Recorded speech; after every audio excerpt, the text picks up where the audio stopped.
Ya, buenos días chicos, ya vamos a comenzar.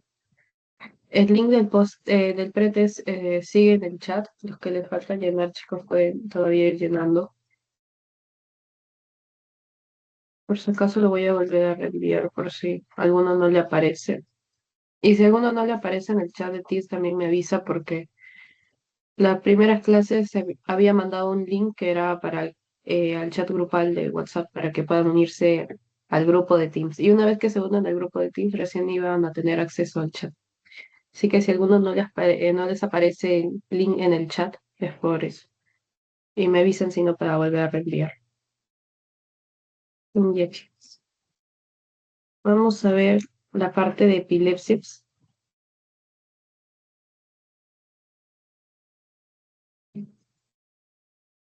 Tenemos las crisis epilépticas y se va a denominar epilepsia cuando van a ser, ¿no?, más de dos convulsiones que vamos a tener, más de dos convulsiones entre 24 o 48 horas, ahí lo pueden denominar. O sea, si es solamente, por ejemplo, una convulsión que haya tenido solamente una vez o en un solo día, eso no se le va a denominar epilepsia, ¿no? Pero si han sido más de dos convulsiones y ya han pasado más de un día o dos, ya le pueden denominar el término de epilepsia. Entonces, las crisis epilépticas van a ser manifestaciones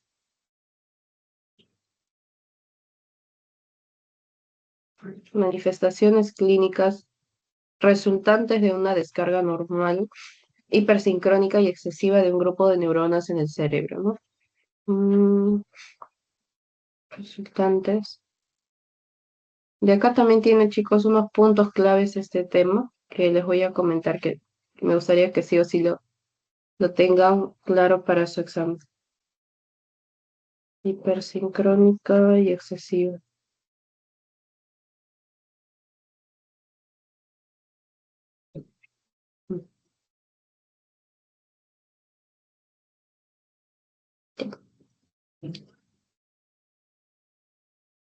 Entonces, todo esto va junto con la definición. Las manifestaciones clínicas pueden ser súbitos y transitorios, percibidas o diagnosticadas por el paciente. Tenemos que vamos a tener causas genéticas y causas estructurales. Dentro de las causas genéticas van a ser algunas fallas moleculares en los canales iónicos de membrana y en las membranas de receptores. Y acá les vamos a poner, ¿no?, fallas.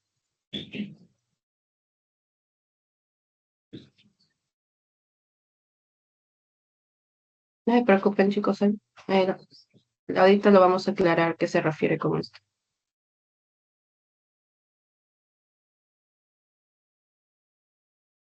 Ya, dentro de estos tenemos la crisis generalizada, que van a ser la mayoría, y las crisis focales. Y en las causas estructurales es como dice, hay una lesión cortical, hay una lesión estructural que va a alterar este equilibrio.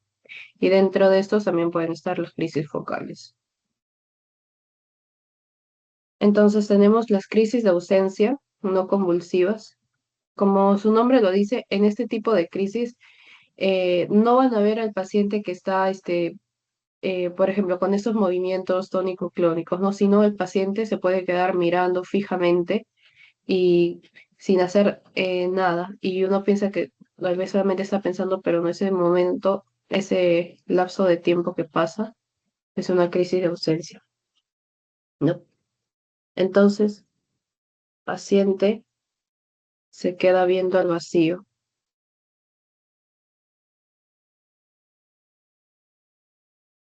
Mm, no más de 30 segundos, ¿no? No dura mucho. Entonces, esto se da por una alteración, un fallo en la interacción a nivel tálamo cortical. Pero de acá me gustaría menos que recuerden esto, ¿no? Esto lo va a diferenciar de las crisis generalizadas, de las crisis focales. Esta es la única que el paciente se queda mirando al vacío por unos segundos. ¿Ya? Bueno, más adelante vamos a ver el tratamiento, pero desde acá, tratamiento valproato. Entonces, ¿por qué va a ser el valproato? Va a bloquear las corrientes de calcio en el tálamo. Entonces, Si el problema es que cuando va a haber fallos en estas corrientes T de calcio, se va a perder la coordinación y eso va a desencadenar la crisis de ausencia. Entonces, ¿cómo se remedia eso? Bloqueando esa corriente de calcio a nivel del tálamo. Esto sí es importante. Recuerda en qué consiste y el tratamiento valproato, porque eso sí pueden preguntar. Y ya también pueden recordar de repente cuál es su mecanismo de acción, bloqueando la corriente a nivel del talón, pero sobre todo más o menos tipo de crisis y tratamiento. Y de ahí vamos a ver que el tratamiento, por ejemplo, va a variar cuando la persona está embarazada. Cuando la persona está embarazada, sobre todo voy a pedir que recuerden dos fármacos que van a ser importantes en embarazo, la motrigina y el levetiracetam, esos dos, porque de eso también pueden preguntarle, porque va a variar. Por ejemplo, a una mujer embarazada no se le puede dar valproato, es estereotípico. Entonces, ahí esa es otra cosa que les pueden venir. Ya. Oye, acá me olvidé de ponerles, ¿no? Entonces, las manifestaciones clínicas pueden ser súbitos, transitorios, percibidos por el paciente, como pueden ser las alteraciones a nivel de conciencia, alteraciones motoras, como se van a ver en los movimientos, en las epilepsias, bueno, en el caso de sobre todo de las generalizadas, pueden haber sensoriales, alteraciones sensoriales, disculpen, puede haber alteraciones autonómicas, como vienen a ser la palidez, la rubicondez, la hipotonía, la hipotensión, y eventos psíquicos como puede ser, ¿no? El llanto, el miedo que va a sentir la persona en ese momento. Ya. Ahora sí. Entonces volvemos. Crisis generalizada o crisis motora con los movimientos tónico-clónicos, ¿no? Ya. Acá el paciente sí puede perder la conciencia. Entonces acá el paciente va a estar extendido, va a estar tirado generalmente, ¿no? Tirado en el piso, con los movimientos tónicos, o sea, estirado ahí rígido, y también movimientos de relajación tónico-clónicos.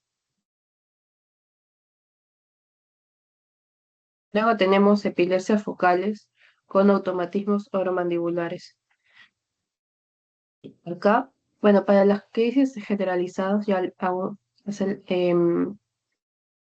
aprovechando también de elecciones el valproato. Hay varios tipos de fármacos que se les puede dar. Uno de los más usados es el valproato.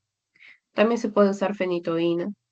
Pero, bueno, por ejemplo, con lo que les decía, ¿no? Recuerden en qué caso sí está contraindicado, ya les decía en embarazos. Ese caso, ahí sí no vayan a marcar valproato.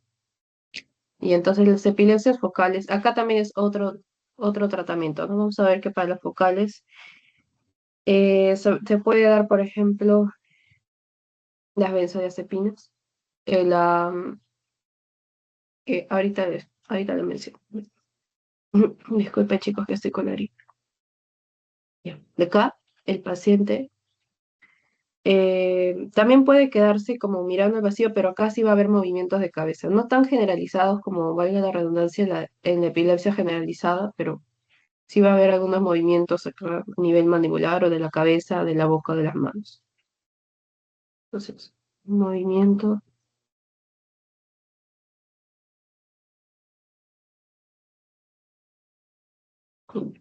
Acá puede haber una lesión a nivel hipocampo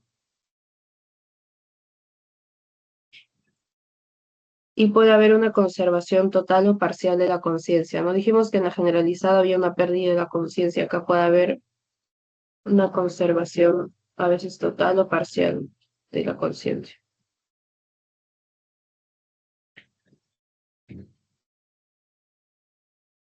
Ya. Tenemos epilepsias benignas, tenemos la ausencia, la mioclónica juvenil, epilepsia rodolándica y epilepsia graunal.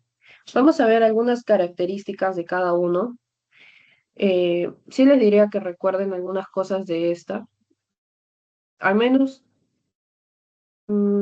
hasta acá, porque estas de acá van a ser similares en todas. De acá para acá nomás estas cuatro van a ser la diferencia entre cada uno. Y otro que también quiero que recuerden es esto de acá, les voy a síndrome de West y Lennox-Gastaut, porque eso sí, creo que sí se han preguntado. Bueno, al menos acá vamos a dar algunas características del síndrome de West y algunas características del Lennox-Gastaut, para que sea más fácil diferenciar. Entonces, tenemos epilepsias benignas. Vimos cómo era la ausencia, el paciente se quedaba mirando al vacío muchas veces. Esto se puede presentar más que todo en niños, puede ser de 3 a 8 años. Las crisis son ausencias hasta unos 30 segundos y puede darse múltiples veces al día. Entonces, hasta ahí es una cosa que les decía. En el electroencefalograma que se puede ver, punta onda lenta. A nivel de resonancia va a estar normal. Bueno, esto también es de esa, como son lesiones benignas, acá no va a alterar, esto también va a estar normal, similar en normal. Ya. La cognición acá va a estar conservada, la respuesta al tratamiento va a ser buena. Estamos viendo epilepsia benigna, entonces vamos a tener buena respuesta al tratamiento y acá la etiología genética. Entonces, estos hasta acá vamos recordando que es similar en las demás, ¿no? Resonancia, como si es una epilepsia benigna, es algo bueno, ¿no? Todo va a estar normal en resonancia, la cognición va a estar conservada, la respuesta al tratamiento en todos va a ser buena, y la etiología, acá en estos casos, estas cuatro van a tener la etiología genética. Entonces, ahora, mioclónica juvenil. Acá puede darse desde los 6 años a la adolescencia. Acá puede haber crisis tónico-clónicas generalizadas, el tipo de electroencefalograma polipuntos. No creo que mucho que les pregunten lo que tal vez encuentren en el electroencefalograma, pero por si acaso siempre vamos a recordar. Y bueno, ya saben, ¿no? Tanto estas cuatro de acá, benignas, acuérdense sus nombres, al menos ausencia, mioclónica juvenil, rolándica y gran mal. Cosa que si en algún caso ponen y les dice cómo está la cognición o la respuesta al tratamiento en este caso, entonces ya saben, si estos forman parte de las benignas, entonces su cognición, su respuesta al tratamiento va a ser buena. Entonces, la epilepsia rolándica es similar a la crisis de ausencia en cuanto a la edad, también es de 3 a 8 años. Las crisis pueden ser focales, en el bicara, y acá el electroencefalograma afecta al centro temporales. Esto no creo que les vayan a preguntar. Ya, crisis generalizada de Rapal. Es como una intercalada, ¿no? Acá también es de 6 años a la adolescencia. Y acá, como su nombre dice, las crisis son tónico-clónicas. Y acá también es punta onda lenta. Ya. Eso sería algo el caso de las benignas. Me gustaría que recuerden de acá en caso el nombre, cuáles son las benignas, o sea, ausencia, mioclónica juvenil, rolándica, generalizada o gran mal. Y bueno, tal vez la edad, el tipo de crisis y estos, ¿no? Que recuerden simplemente a nivel de resonancia, todo bien, cognición bien, respuesta al tratamiento bien y la etiología genética. Esas son cosas de cada uno. Y entonces eso vimos en la benigna. Todo era algo bueno, entonces todo estaba conservado, había buena respuesta al tratamiento, había buena cognición. Ahora vamos a ver epilepsias malignas. Entonces, como su nombre lo dice acá, ya vamos a esperar ver alguna alteración, ¿no? Ya no vamos a tener una buena respuesta al tratamiento, ya se va a ver comprometido el desarrollo cognitivo y acá sí se va a ver más alteraciones. Entonces, acuérdense, ¿no? Benignas ya hemos visto, ahora malignas, solamente dos, West y Lennox-Gastaut.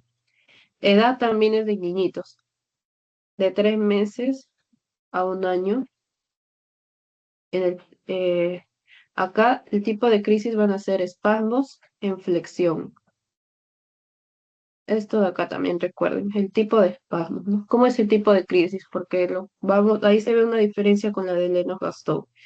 ¿Qué se puede ver en el electroencefalograma? Ipsiarritmias. Acá estos tres van a estar alterados. Bueno, yo había una diferencia acá. Porque, por ejemplo, la otra dijimos que era etiología genética. Acá vamos a ver etiología acá puede ser también genética, pero estructural primordialmente. Y acá sí es estructural sí o sí. Entonces, si es algo maligno, recuerden por ahí desarrollo cognitivo comprometido, ¿no? Va a haber una detención o regresión del desarrollo.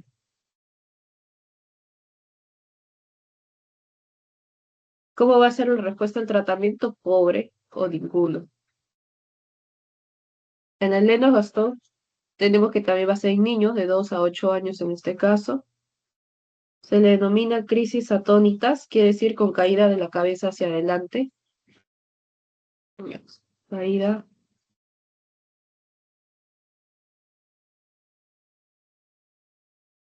hacia adelante. También puede haber ausencias típicas con crisis de extensión brusca.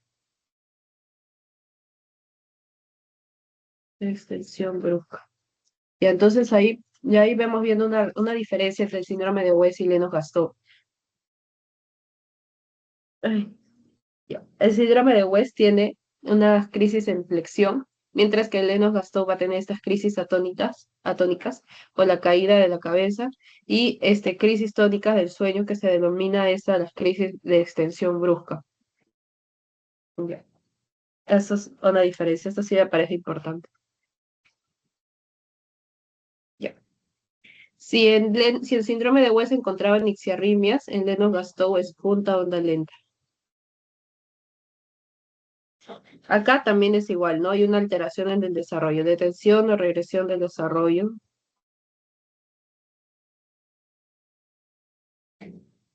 La respuesta al tratamiento es pobre o ninguna. Esto de acá, igualito, porque son las malignas. Así como les dije en las benignas, recordar que íbamos a tener buena respuesta al tratamiento. En las pruebas de imágenes se iba a encontrar todo normal, porque eran estas acá las benignas. Acá, lo contrario. Al de regresión del desarrollo, pobre respuesta al tratamiento, y acá generalmente la etiología va a ser estructural, unas lesiones a nivel cortical.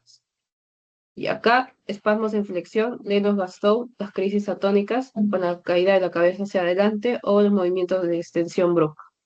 Ya, hasta acá estamos claros. Ahora, en cuanto al diagnóstico. Ya, esto es lo que le estaba diciendo desde el inicio, ¿no? ¿Cuándo se denomina epilepsia? ¿No? No va a ser simplemente que haya tenido una convulsión, sino que va a ser dos o más crisis provocadas en generalmente más de 24 horas. Pasadas las 24 horas, ahí podemos aplicar el término de epilepsia. Ya. Entonces, para el diagnóstico también es clínico, porque se está viendo al paciente en la convulsión, diagnóstico clínico. Se puede emplear exámenes auxiliares para ayudar a clasificar y escoger mejor el tratamiento. Por ejemplo, si se solicita como examen complementario, un electroencefalograma, y se encuentra una disarritmia. Por ejemplo, de clínica se tiene una crisis, un espasmo en flexión. Luego se complementa con un electroencefalograma que salga una disarritmia y ya nos orienta a un síndrome de West, ¿no? O si por el contrario tienen unas crisis atónicas con la caída de la cabeza, hasta ahí tienen la parte clínica. Lo podemos complementar y sale punta onda lenta, orienta para un síndrome de Lennox-Gastaut. Entonces, el diagnóstico clínico y los exámenes auxiliares van a complementar al diagnóstico. Esto es lo que hemos visto acá. Entonces, tratamiento. Acá el tratamiento vamos a ver si es genético, como hemos visto, responde bien al tratamiento, es benigno generalmente, una monoterapia. Pero si es una lesión estructural, como generalmente son las de acá, las epilepsias malignas, ahí sí ya fue, podría decirse, ¿no? Es ya politerapia, un manejo más prolongado, más largo y encima que responde mal al tratamiento. Y justamente como responde mal, se le van añadiendo a veces fármacos. Ya. Entonces tenemos los antiepilépticos. Acá está según el nivel que van a bloquear, su nivel de acción y fármacos de primera línea. Esto de acá también es importante. Esta de acá. Entonces tenemos antiepilépticos que bloquean los canales de sodio. Acá tenemos a la carbamazepina. Ya, por ejemplo, la carbamazepina, este es el que se usa, es uno de los de elección para crisis focales. Para, sí, para epilepsias focales, sí. Así como para generalizadas sea el valproato. Esto es una elección para los. Ya. Tenemos carbamazepina, topiramato. Acá también entra acá el valproato, la fenitoína. la motrigina, los que bloquean los canales de calcio, también tenemos acá la etotuximida, los que alteran la liberación de GABA. Ya, exactamente a cuál corresponde cada uno, esto no lo van a preguntar, porque esto ya es más un tema de farmacología o un tema de terapéutica. Acá lo estamos viendo para relacionar. Lo que sí les pueden preguntar, por ejemplo, es el fármaco, pero en qué situación se utiliza, ¿no? ¿Para qué tipo de crisis lo emplearían? Carbamazepina, lo que les decía, las crisis focales, valproato para las crisis generalizadas, en embarazadas, ¿qué les pueden dar? Más eso sobre todo. Acá estamos mencionando. Impiden la liberación del glutamato, de betiracetán. Y a eso, porque, por ejemplo, hay otro, bi, brivaracetam, pero menos conocido todavía. En todo caso, uno más importante sería el levetiracetam. Ya. Y agonistas del receptor GABA, o sea, este neurotransmisión inhibitor, tenemos acá también a fenobarbital. Y entonces, fármacos de primera línea. ¿Para qué usamos fenobarbital y fenitoína? También puede servir para crisis focales y generalizadas. ¿Se puede dar? Sí. Pero ¿cuál sería de primera elección? Los que vamos a ver ahorita. Pero sí son opciones, ¿no? Pero no se les puede dar en niños porque puede producir problemas cognitivos y conductuales. En todo caso, es de elección, se puede dar en adultos y que no haya problemas estéticos, ¿no? Ya, pero no en niños. Por eso no es de primera. Se puede dar en adultos. En el caso de la carbamazepina, acuérdense, sobre todo primera elección para crisis focales. Esta de acá sí, no sé si decir fija, pero me parece que sí es importante. Ya. Efectos adversos, sí puede dar eventos adversos, puede haber gastritis, puede haber alteraciones en el sueño, pero igual sigue siendo de primera elección para las crisis focales. Ahora valproato, primera elección para las crisis generalizadas. Generalizadas. Esas crisis tónico-clónicas que hemos visto. También se le puede dar en ausencia, dijimos, en ausencia también. Generalizadas, en ausencia. Puede dar temblor y caída del cabello, sí, pero eventos adversos. No creo que les pregunte mucho los eventos adversos, pero lo que sí o sí, recuerden, carbamazepina, crisis focales, primera elección. Ácido valproico o valproato, para crisis generalizadas y para ausencia. Fenitoína, fenobarbital se puede dar también en ambos casos, focal y generalizada, sí, pero no es de primera elección y no se recomienda en niños. Ahora, este de acá también es importante. Si está embarazada, la motrigina o levetiracetam, los dos con L.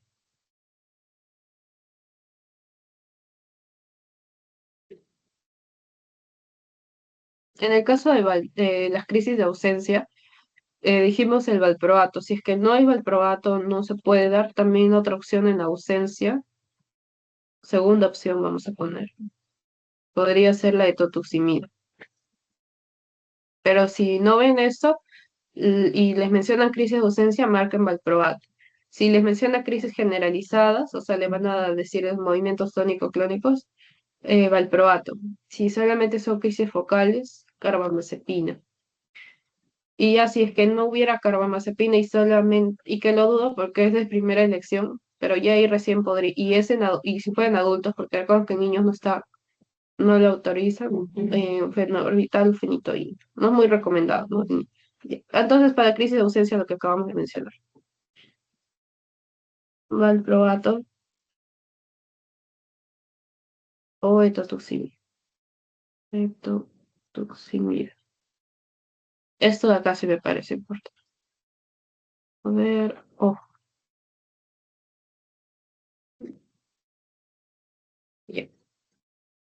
Ahora, estado epiléptico.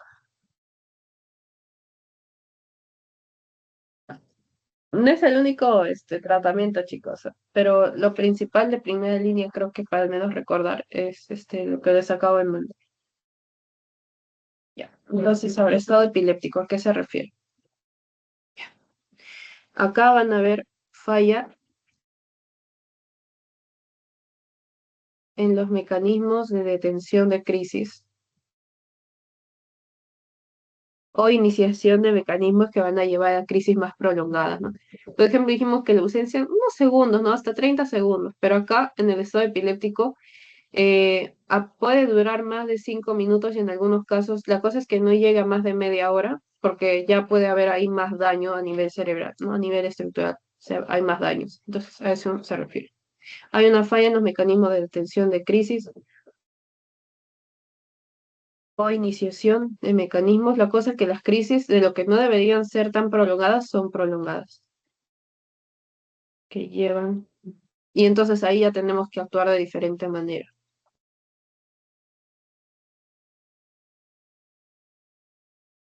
Crisis prolongadas. Acá entonces tenemos una actividad convulsiva generalizada mayor de 5 minutos de duración y con una recuperación incompleta de la conciencia, ¿no? Dura más de 5 minutos y hay una recuperación incompleta de la conciencia.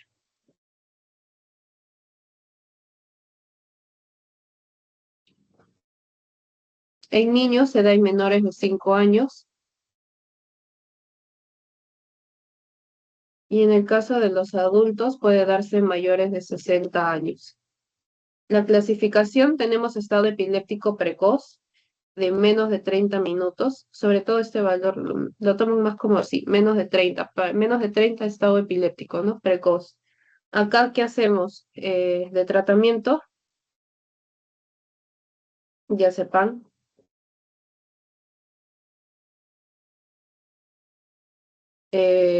midazolam, fenitoína. Fenitoína endovenoso, si no se repite, si no remedia con los dos primeros. Primero, diazepam, midazolam. Si no, no mejora con eso, sigue con eso, ahí ya bueno, se pasaría a fenitoína. Estos dos sobre todo recuerden. Estado epiléptico precoz. Se inicia algo más suave, diazepam, midazolam. Ahora, estado epiléptico establecido ya no va a ser menos de 30 minutos, sino acá más de 30 minutos. Acá ya pasamos a fenobarbital, endovenoso, y también se puede dar valproato. En el caso de fenobarbital se debe monitorizar la frecuencia si no hay depresión respiratoria o si no hay hipotensión. Estado epiléptico refractario. Acá ya, si acá era más de 30 minutos, acá es más de 60 minutos, o 90 o hasta 120 que puede llegar. El tratamiento ya acá es en UCI. Si dijimos que a partir de los 30 minutos ya iba a empezar el daño cognitivo, imagínense acá ya es un caso crónico. El paciente debe ser intubado y usar anestésicos.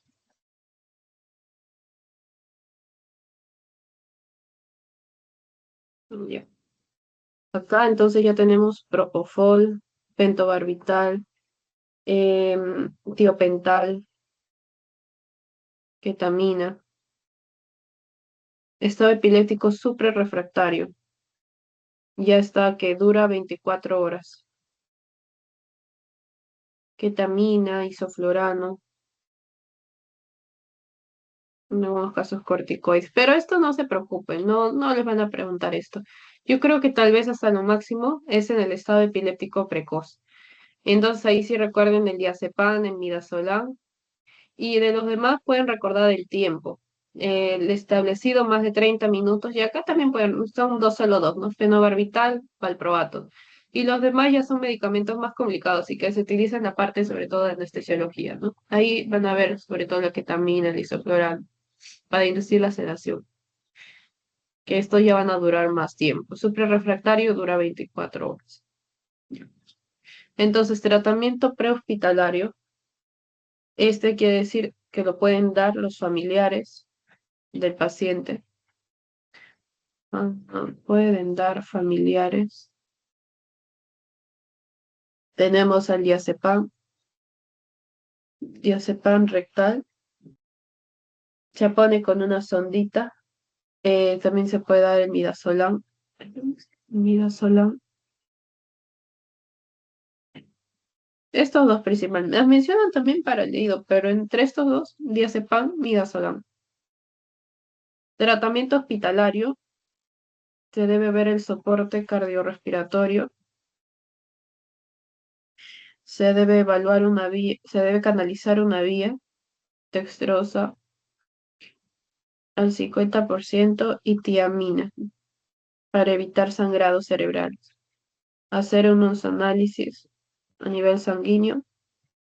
En ese momento les mencionan evitar las tomografías, resonancias, que el paciente todavía está inestable, hacer después. Preguntar a los familiares para investigar más o menos la causa de la epilepsia, para ver si es algo genético o no, si ya ha presentado episodios similares antes o primera vez, preguntar familiares, e iniciar el tratamiento farmacológico. Hasta ahí. Ahora vamos a ver algunas preguntitas. Entonces tenemos niña de 6 años es llevada a consulta por presentar episodios en los que se suspende la actividad y se queda con la mirada fija durante 5 o 10 segundos. Eso ya hasta ahí ya deben apuntar, ¿no? ¿Qué tipo qué tipo de convulsión es esta, ¿no? Que se queda la niña mirando ahí unos segundos y que ocurre múltiples veces al día. No hay movimientos anormales, ahí también les da uno. Y muestra descargas generalizadas, punta onda lenta, de 3. Ya acá, yo creo que esta pregunta sale con esto, ¿no? Entonces, ¿qué tratamiento le damos para este tipo de crisis? A ver, chicos, prendan su Ácido audio o si valproico. no. Muy bien, qué bueno. Perfecto, ¿no? Porque tenemos una crisis de ausencia. Ausencia. Y en una crisis de ausencia dijimos que el de elección era el valproato o el ácido valproico. Muy bien. Mujer de 28 años con diagnóstico de epilepsia generalizada en tratamiento con valproato desde hace 5 años. Acude a consulta porque está planeando un embarazo. Refiere que ha estado libre de crisis en el último año. ¿Qué se puede hacer en una paciente que desea embarazarse? ¿Qué medicamento se le puede dar? La motrigina y levetiracetam, creo. Muy bien, sí, perfecto. Ya ven, acá sale. Acá no tenemos levetiracetam, pero tenemos la motrigina. Entonces la motrigina es la clave. No se puede continuar con ácido valproico si la mujer quiere salir gestando. Carbamazepina tampoco es una crisis generalizada. Y acá de elección, la motrigina. Hombre de 35 años sin antecedentes sufre crisis tónico-clónica generalizada por primera vez en la evaluación. El electrocefalograma, descargas epileptiformes generalizadas. Acá les hablan de crisis generalizada. ¿Cuál es el tratamiento de elección en esta paciente? Ácido valproico. Muy bien, ácido valproico. ¿Y para las crisis focales que utilizamos? Carbamazepina. Muy bien. Esas cosas, así como ven, así pueden preguntarles también. Son cosas, tipo de crisis y su tratamiento. Ya. Niño de 3 años es llevado al servicio de urgencia con una convulsión tónico-clónica generalizada, durado 8 minutos. El paciente sigue convulsionando y su madre refiere que ha tenido fiebre en las últimas horas. ¿Qué hacemos acá?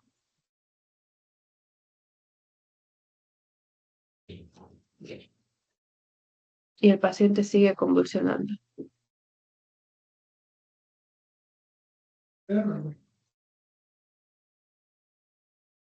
De acá les diría que partimos de cuánto tiempo tiene, ¿no? Vimos estado epiléptico.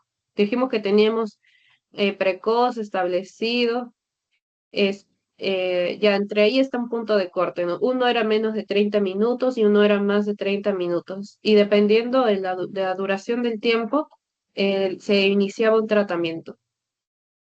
¿Cuál sería en ese, para un estado epiléptico de menos de 30 minutos el tratamiento de primera línea? Diazepam. Ya sepamos. Muy bien, sí, diazepam o midazolam endovenoso, perfecto. Entonces acá si les mencionan el tiempo y que todavía el paciente sigue convulsionando, se puede pensar en el estado epiléptico precoz. Y entonces de primera línea y eran diazepam o midazolam endovenoso. Ya después pasaban a segunda línea los demás fármacos. Y acá, por ejemplo, fenitoína dijimos que no era de primera elección, ¿no? O sea, en todo caso, si es que no respondía con los dos primeros, ahí recién se podía pensar. Y en estado epiléptico no mencionaban ya el levetiracetam, y este lo menciona más que todo en embarazos. Y propofol no, esto lo mencionan todavía en el estado epiléptico refractario o súper refractario. Bien, muy bien, chicos, qué bueno que quedó claro esto. Les voy a ir pasando el quiz.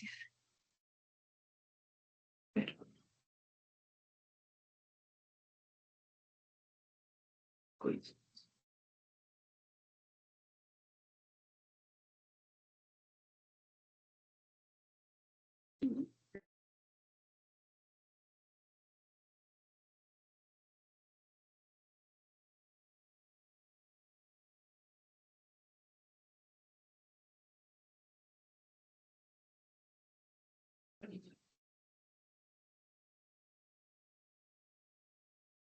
Ya, ahí les mandé el link al chat.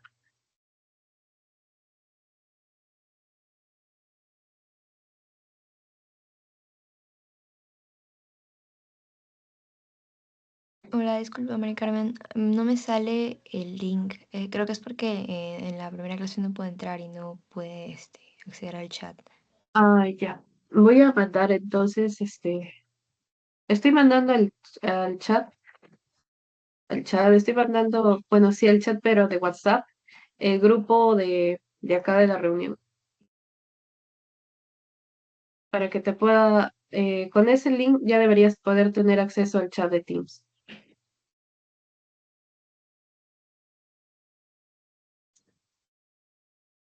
Muy bien.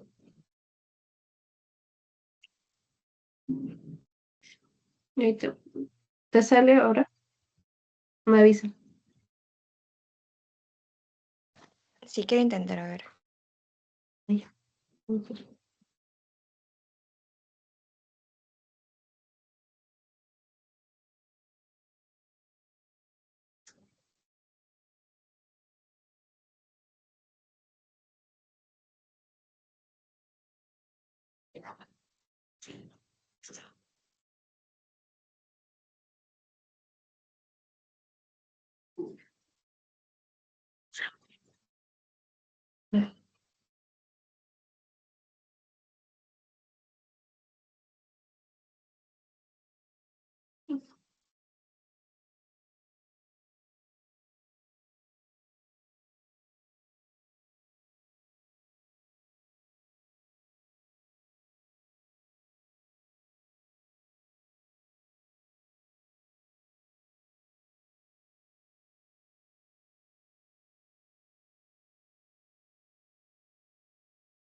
A ver, si no, de igual manera voy mandando el link, por el grupo de WhatsApp.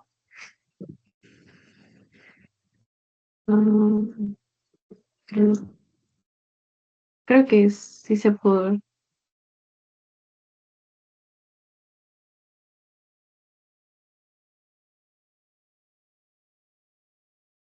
Ya chicos, los demás lo que falta. En un minuto empezamos.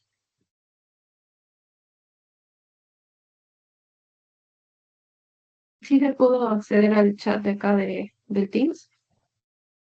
Ah, me está cargando, pero parece que sí, sí voy a poder. Ahí, perfecto. Esperamos. Igual ya entré al quiz también. Al quiz. Ya.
Mm,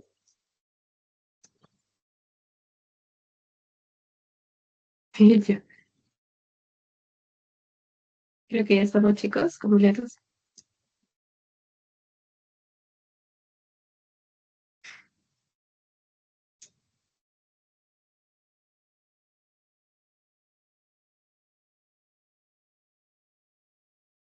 ¿Me confirmas que si ya te aparece? Sí, sí, ya me apareció, gracias. Ya, perfecto, ahora sí vamos.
Y a ver, chicos, vamos con un minuto más, ¿no? Y hacemos la revisión.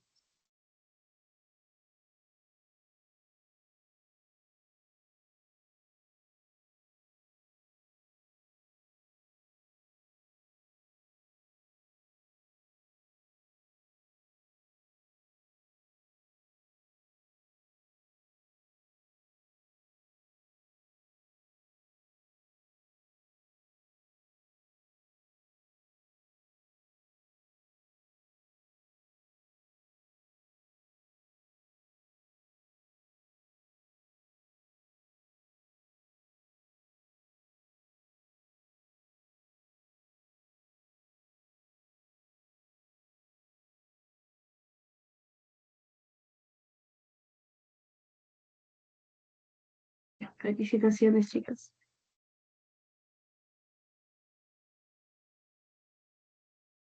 Ay, a ver qué pasó. ¿Cuál es el tratamiento de elección para las epilepsias de ausencia? Muy bien, chicos. Dijimos que para ausencia, valproato de sodio. De segunda opción, hay etotoximida.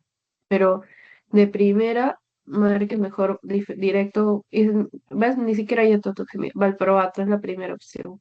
Levetiracetam se utiliza para embarazos. Valproato para ausencias. Muy bien. ¿Cuál de las siguientes características es propia del síndrome de West? Esto, ¿verdad, chicos? Muy bien. Espasmos en flexión. Esto, crisis atónicas, era de Lennox-Gastaut. Ahí tenían dos diferencias para pensar. A ver, crisis tónico-clónico generalizada.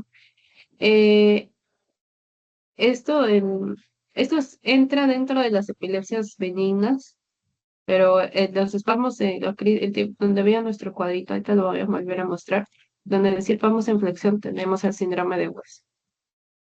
¿Qué patrón electroencefalográfico es característico del síndrome de Lennox-Gastaut? Ah, y acá, bueno, acá sí vino lo del patrón, ¿no? Pero esto ya es algo más rebuscado. Espero que en su examen no lo pregunte, pero qué bueno, chicos, que se han acordado del punto de lenta en el de Lennox-Gastaut. La epiarritmia era en el caso del síndrome de West. Tipo de crisis epilépticas más frecuentes en epilepsia mioclónica juvenil, ¿no? Teníamos una epilepsia benigna. Acá teníamos la crisis tónico-clínica generalizadas. Las crisis atónicas eran en el síndrome de Lennox-Gastaut. Entonces, estas así cositas, hay que revisar lo de los tipos de crisis, si es benigno, si son las malignas, que dentro de esas está el síndrome de West, Lennox-Gastaut, y sobre todo el tipo de crisis. Bueno, lo del patrón encefalográfico en segunda opción, pero sobre todo qué tipo de crisis genera cada uno. ¿Qué características se define a la crisis de ausencia? Muy bien, ¿no? La pérdida de la conciencia por unos breves segundos. El paciente se queda mirando fijamente y desconoce y después de hasta unos 30 segundos o menos, y después vuelve. Los automatismos oromandibulares eran más de las crisis focales, podía presentarse. Pero en las de ausencia, esto sobre todo, ¿no? Que el paciente se queda así, como su nombre dice, fijo, parece que estuviera ausente. O sea, ahí mirando fijamente y hay pérdida de conciencia. Esto ya dijimos. ¿Cuál de las siguientes no es una epilepsia benigna? Muy bien, síndrome de West, ¿no? Síndrome de West y Lennox-Gastaut entraba dentro de las malignas. La ausencia juvenil, la rolándica y la tónico-clónica generalizada entraban dentro de las benignas. ¿Cuál es el inicio más frecuente del síndrome de Lennox-Gastaut de 2 a 8 años? Bueno, entiendo que acá también, y en general, Lennox-Gastaut síndrome de West se da en niños, ¿no? Entonces, hasta acá entiendo que podía haber una confusión cuando de los 3 meses a un año, 2 a 8 años. La de la adolescencia, sobre todo en las epilepsias benignas, podría presentarse. Pero en Lennox-Gastaut primordialmente en niños, de acá de 2 a 8 años. ¿Cuál es el hallazgo característico del síndrome de West? Muy bien, chicos, la ipsiarritmia. Punta onda lenta para Lennox-Gastaut.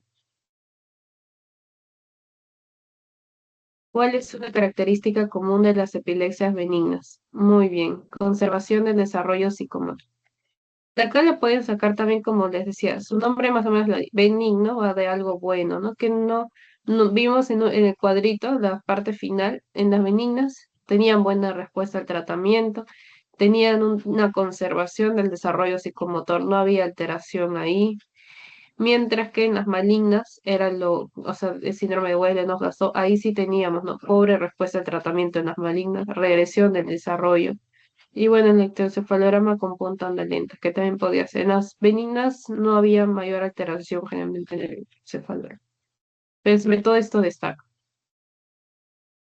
¿Cuál es la etiología más frecuente de las benignas? Muy bien, ¿no? Dijimos genética.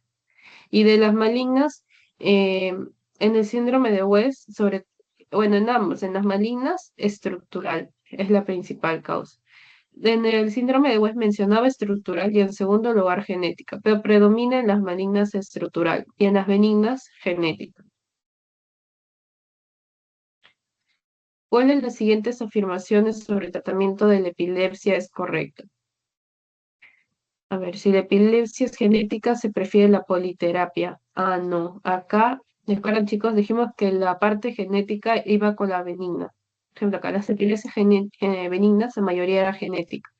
Y las benignas tenían una buena respuesta al tratamiento. Entonces, ¿para qué se necesita la politerapia? No va.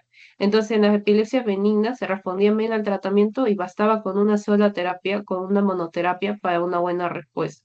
Mientras que en el caso de las malignas, de causa estructural primordialmente, tenían pobre respuesta al tratamiento. Y entonces ahí sí se hacía uso de politerapia, de varios fármacos. Entonces acá por eso esta no sería. Si la epilepsia es estructural, se usa monoterapia, ¿no? ¿Verdad? Este es también lo opuesto. Si la epilepsia es estructural, se usa la politerapia. Y si la epilepsia es genética, se prefiere la monoterapia. En la epilepsia genética, muy bien, sí, en la epilepsia genética se prefiere la monoterapia. En la epilepsia estructural se evita el uso de más de un fármaco falso, ¿no? Porque tiene mala respuesta al tratamiento y se termina dando varios fármacos. ¿Cuál de los siguientes fármacos bloquea los canales de sodio? Topiramato. Ya, muy bien, chicos. Bueno, eso sí fue una pregunta de dónde, podría decirse que una de las difíciles, de dónde bloquea, actúa cada fármaco. Y que igual, espero que no lo pregunten tanto porque, como digo, va más para la parte farmacológica y para que en el caso de acá, más lo que se busca ver es, así como las demás preguntas que hemos estado viendo, tipo de epilepsia, de ausencia, qué lo caracteriza, eh, qué tratamiento se le da en epilepsia, cuál es el tipo de crisis de Lennox-Gastaut, cuál es el tipo de crisis de síndrome de West, es algo más o menos por ahí va el objetivo de lo que se busca. Pero si los canales de sodio, ahí tenemos el topirium. ¿Qué fármaco bloquea el canal de calcio y actúa en la crisis de ausencia? Muy bien, ¿no? La etotuximida. Por ejemplo, acá si no se acordaban lo de los canales de calcio, teníamos que en la crisis de ausencia se utilizaba valproato y la segunda opción etotuximida. Y por acá no tenemos valproato. Entonces nuestra segunda opción, etotuximida. ¿Cuál de los siguientes fármacos se usa como primera línea para epilepsia generalizada? Muy bien, ¿no? Valproato. Es el químico de primera línea. ¿Se podía usar fenitoína o fenobarbital? Sí, pero no es de primera elección. De primera elección es valproato o ácido valproico. Letotuximida era segunda elección en ausencias. Si una mujer está embarazada y tiene epilepsia, ¿cuál es el fármaco de elección? Muy bien, la motrigina. Qué bueno, chicos. La motrigina o el levetiracetam. Acá no tenemos levetiracetam, tenemos la motrigina, entonces la clave es la motrigina. Para una crisis de ausencia, ¿cuál es el fármaco recomendado? Muy bien, valproato. Valproato y en segunda opción etotuximida. No tenemos etotuximida, solo hay valproato o ácido valproico, marcamos valproato. ¿Cuál es la definición de estado epiléptico? Muy bien. Actividad convulsiva generalizada mayor de 5 minutos con recuperación incompleta de la conciencia. ¿En qué grupos etarios es más frecuente el estado epiléptico? Muy bien, ¿no? Dijimos teníamos dos grupos, niños cuando eran menores de 5 años y adultos cuando era mayor de 60 años. ¿Cuál es el tratamiento de primera línea para el estado epiléptico precoz? Es decir, menos de 30 minutos. Muy bien, diazepam y midazolam. Eh, mm, Tiopental, isoflurano, propofol son fármacos para el estado epiléptico refractario o superrefractario, que duran hasta 24 horas, ¿no? Pero estos, sobre todo estado epiléptico precoz, diazepam, midazolam de primera línea. Cuando se considera un estado epiléptico como subrefractario, exacto, ¿no? Cuando dura hasta más de 24 horas. Casi estamos todos. Muy bien, chicos. Felicitaciones. Me alegra que hayan quedado claros varios conceptos. Les voy a pasar ahora su link de post-test, que es en base a lo que hemos estado revisando. Y quiero que me lleguen, chicos, algunos antes de retirarnos para saber que todavía siguen acá. A ver. Y también, chicos, quería decirles, como ya se acerca su fecha de exámenes para terminar los temas antes, no sé si hoy día tienen tiempo como a las 8 por ahí, a las 8 de la noche, para hacer un segundo tema hoy día.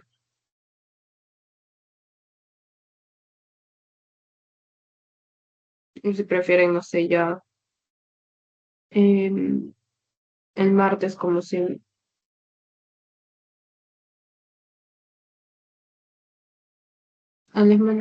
les mando, si no, chicos, el WhatsApp una encuesta. Y ahí me colocan cuál prefieren. Si hoy día otra asesoría más tarde, o si ya o el martes y el otro sería el domingo. A ver, chicos, todavía no, antes de retirarse tiene que estar viendo el post de que se considera también su asistencia.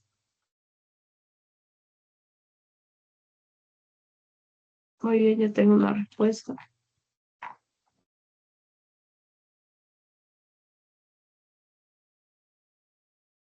Ya, muy bien, ya está llegando. Ya pues, chicos, entonces les voy a mandar luego una encuesta. Gracias por conectarse y quedarse